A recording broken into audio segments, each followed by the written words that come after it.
God is not a person. It's a presence, and this presence is personified in each of us. Spirituality is not a thing. It's an atmosphere of presence, of goodness, of truth and beauty. It's a sense of moving into that peace and that sense of support that we have, not just from people, but from the entire universe, the entire cosmos. You're being supported by a universe that is unimaginably vast, and as it is intelligent and as it is loving. So once you begin to think in that way and contemplate in that way, you'll begin to find that all the worries and the trials and tribulations that you have, these things start to just slip away, and you feel more relaxed and at home in the world. All of life is evolving along.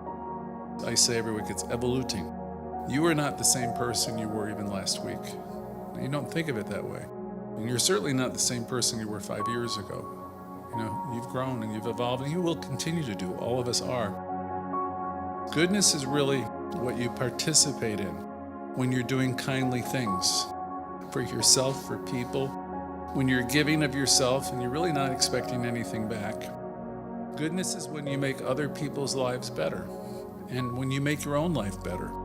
And so goodness and spirituality are really the same thing.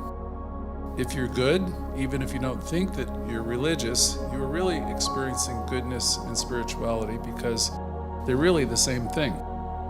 They're really one thing. So it's a feeling. You can think of it as a feeling thing.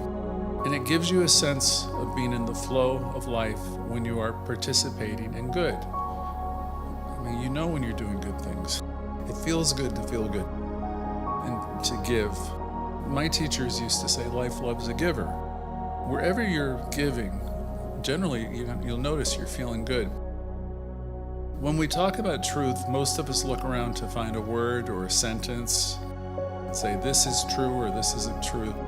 And then we find that we spend our time arguing with each other about what is true, what is right, and what is wrong. And we form opinions and we get stuck and we get lost. Truth is a clarity about who you are. When you begin to see yourself aligned with the flow and the way of life, then you know that you have stumbled upon what is truth, what is beauty. And when we think of beauty, we must understand that Source, or God's way of announcing itself, is by experiencing the world. And the world is filled with grandeur and the beauty of the Creator. And what happens is that we become habituated to what we see.